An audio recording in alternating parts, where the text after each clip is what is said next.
That's not all. MCs have the gall to pray and pray for my downfall. They pray. They pray. Ooh, it's a hydration situation where the locker room comes to life and those X's and O's meets the I's and U's. I know y'all want to show love, don't y'all? Well, you know what to do. Like and subscribe to this channel and log on to projecttransition.org. Hook us up so we can educate and empower these itty bitties through exposures and experiences. We got to get them out their locales. Let them see other pathways to success. Not just a baller, not just an athlete, not just an entertainer. You know how it goes. So become a gym member. Any size donation, we love you. But gym members also get this bonus as well. Never shut up. Signed, sealed, and deliver autograph to your doorstep. So make sure you guys go out there and become gym members. Like who? Like who? Oh, Trip! Like my guy right here. Mark Adolphus made a one-time $250 donation supporting Product Transition with no note. Who's Mark Adolphus? He was on my relay team when I was like 11. Remember I told you I won the Nationals in the 400, and we won the mile relay and set the national record in the mile relay. That guy, Trip, right there. He's one of the triplets. Imagine being on the relay team and only 2 of the 3 triplets are on there. It was me, Anchor. I told y'all I was fast. Sanyika Hale, and then Trip and another Trip. And we tripped on the 3rd trip. That's how the game goes. All right, y'all. Because that's not all. MCs have the gall to pray and pray on my downfall. They pray. They pray. Oh, man. I love me some Tony Romo. I love Tony Romo when he was my teammate, when he was a 4th stringer, barely going to make the squad. And Drew Henson was there and all that, right? He was like, oh, it ain't going to be no Tony Romo. Who this dude? He ain't going to make it. Then he turned into Tony Romo the star. Translate to now being the broadcaster announcer. I thought I loved Tony Romo as a player. I understand he ain't a Hall of Famer. I understand he ain't win a championship. That dude was out there eating. And now he's next level, right? And I thought it was universal that Tony Romo was the Don Dada. Like, he is killing it. Hit the ground running. Just took the playbook, basically, and said, look, I can see these tendencies. I can understand the complexities. I can articulate it. Let me announce. And killed it. He was out there predicting plays, and y'all was like, predicting? Well, he knew the tendencies. He's like, well, they're on the right hash, fullback. It's near formation. Probably going to run to the flats. Right? And then it happened. You be like, what? But the crazy thing is, as a defender, as a former player, yeah, we don't guess, we anticipate, right? There's a huge difference. Because of your study, you can go out there and anticipate. Lining up, oh my God, look, it's 4th and 1. And when the receiver goes in motion, chances are they're going to run the sprint. Oh, they ran the sprint. So to say that was amazing because he just confirmed what all of us were studying, all of us were doing and investing in. And then for fans, it was eye-opening. Tony Romo is what? He is killing it. But you know what comes with love. Right on that other side of that thin line is hate. So I'm reading articles like this. I said, what? You know me, doing my homework in these internet streets. I'm like, Tony Romo responds to criticism he receives as broadcaster. Now, I understand normal criticism because nobody's perfect. But this, initially seen as breath of fresh air, Tony Romo has since become one of the more heavily criticized broadcasters in the NFL. Hold up. And I'm not signing on whatever this is. Y'all ain't getting me to do agree. Damn it, you got me. I always do. I got more bots and whatever the hell, spam, all that. All right, well, you know how we read articles on this show. If it ain't got no quotes, we ain't talking about it. He makes $17 million a year. Okay. No longer the media darling, Romo's humor is now criticized as hyper and unorganized. Oh, that's what we doing. So I just want to get to what Romo had to say about it because everybody's killing them now. Y'all can't come over my house Sunday. Because, dog, when Romo's on, that's the only time I turn the rap music off. Other than that, you got G-rated rap music. No curse words, nothing. And then when Romo's calling the game, oh, we listening to that. And here's what Romo had to say about all this criticism. Can't believe it. You get a turtleneck. Turtleback?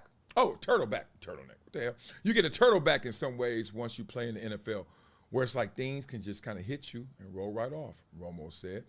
But that doesn't mean it doesn't affect the people around you or the people you're with. So you'll hear about things, and when you talk about the criticism, I say, if you're on Twitter and you're basing it off that, it's not unwarranted. Woo! A man's man right there. One, he said, look, I ain't perfect, so they clowning me. Some of it's right. Some of it's real. But he also talked about that experience of how he can deal with it and why it's not really getting to him. I'm like, damn. Because my wife says the same thing. I just had a couples therapy session yesterday. We were talking about it. Like, I always say, look, I played football. So my conversations, they're full contact. Like, I ain't no punk. I'm going to tell you exactly what I feel.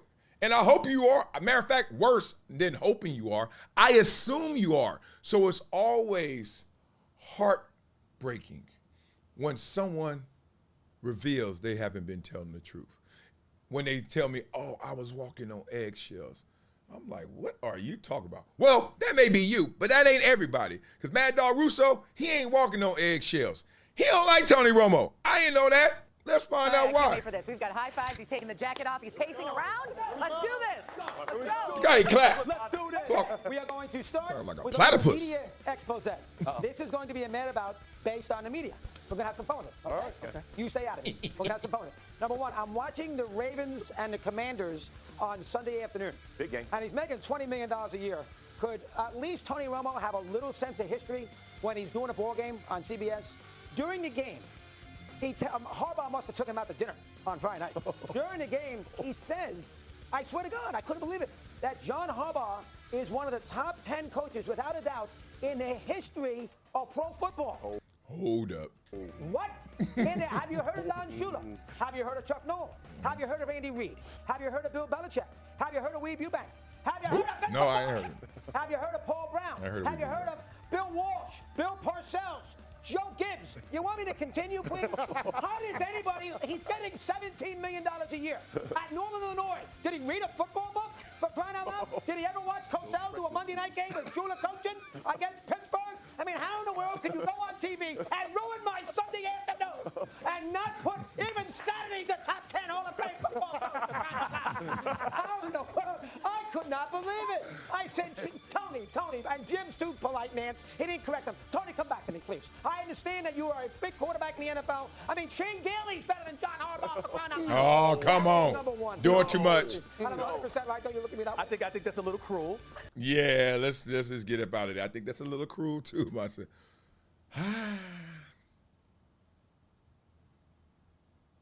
Nah. Ain't no way you point that out unless you don't like that dude. Because look, he said he's a top 10 head coach all time. Can you make that argument? No, you can't make that argument. You could try. You could certainly fool some people. You could certainly be born after a certain date and believe that. But if you really know the history of the game, it's hard to say that Mr. Harbaugh is a top 10 coach.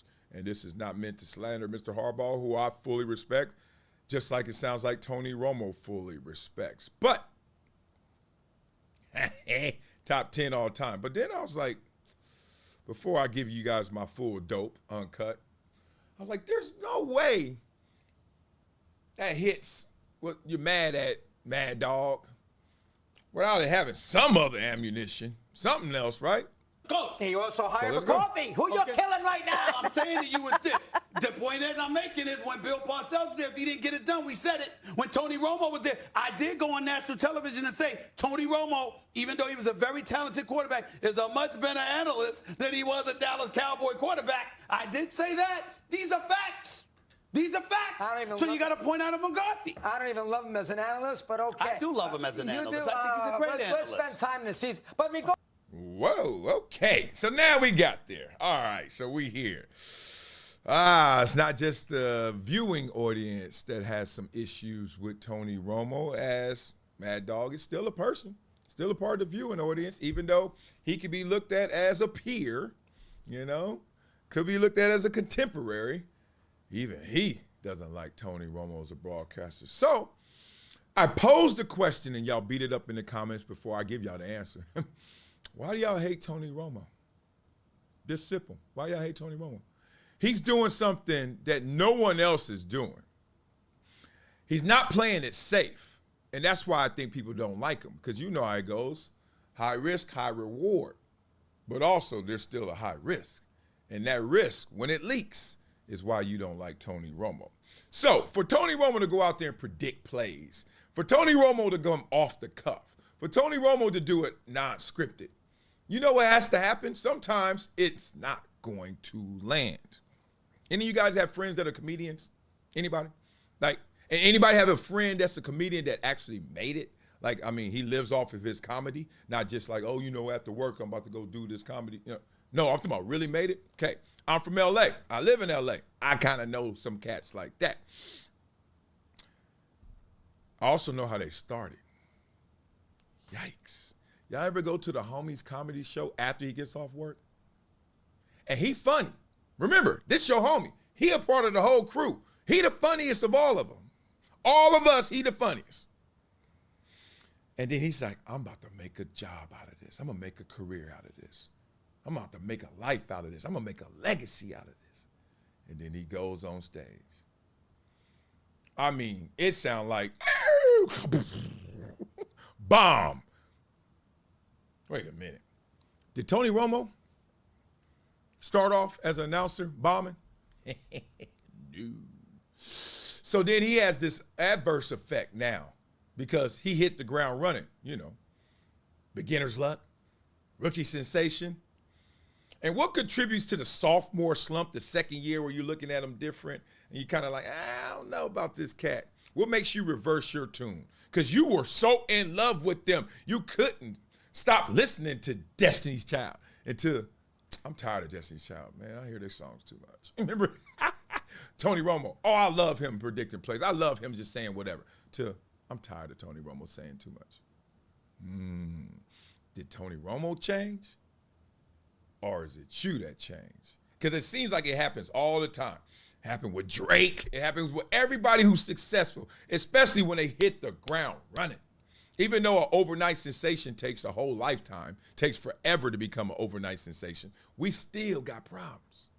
We still flip it on them. It's almost like we want to test them and make them resilient. We want to make them go through the adversity of winning over our favor again before we can say you're great. Because that's what greatness is. It ain't just being good. It's meaning being great. That means consistently good. That means you went through it. So we putting Tony Romo through it, and I'm like, what? Do y'all listen to what this dude is saying? Now, is he perfect? Hell no. Is he the best thing going? Hell yeah. And there are other ones that I like as well. I like Greg Olsen. But Greg Olsen is a safer brand, right? That's a safer brand of calling a football game. It's immaculate. It's elegant. It's eloquent. But it's not Romo. Romo like, give me the ball. Hiya. Give me the mic. Ha. And I'm in on that. But I just noticed a lot of people not in on that. So tell me why y'all have the gall to pray and pray on his downfall. Y'all pray on his downfall. I don't know. Well, in terms of Mad Dog, I could just say it's probably generational. He just doesn't think he has the proper context. Because I do know. You can look at Tony Romo as a new version of something and ain't feeling that because it's a new version of it, right? So that could be the real of it. Or it could be something else. Well, whatever it is, beat it up in the comments. I want to make sure you guys let me know. Because sometimes I just get, like when people were dissing Outkast. Like I was like, some things I just don't get. And I really judge y'all. I think y'all dummies. It's like, I always tell you, when I see a woman smoking a cigarette and she pregnant, and I've seen it, and I hate to say it, I judge the hell out of you, girl. This is how I look at y'all when y'all say Romo ain't good, Romo ain't great, when y'all got something to say about Romo. Let me know. Beat up in the comments, and also make sure you log on to projecttransition.org and help us educate and empower these itty bitties by becoming a gym member. Any size donation is love. Gym members get that book signed and autographed, and you can help us do things like this. We're taking these kids out the community and showing them different horizons. If you're from the rich suburbs, you're going to the hood. If you're from the hood, you're going to the burbs. Our Rising Stars Academy is one of them, where we take all the kids to a country club, give them life skills seminars, we give them golf lessons, we give them tennis lessons, pickleball lessons, and then let them get swim lessons, which can save their life. Then we let them get fat and full at the cabana and chill out. Well, y'all help us do that. Help educate and empower these itty bitties right here by going to projecttransition.org. Org. Like my man, who? Mark Adolphus. He did it. Trip. One-time $250 donation. So make sure you guys log on to projecttransition.org and go have a good day. What's up, y'all? It's Marcellus Wiley, founder of Project Transition and proud gym member. I'm excited to share with you an opportunity that will support our kids on their mission to making their dreams a reality. At Project Transition, we believe that real change comes from consistent action and support. That's why we invite you to join our powerful gym membership program that is making a difference every single day.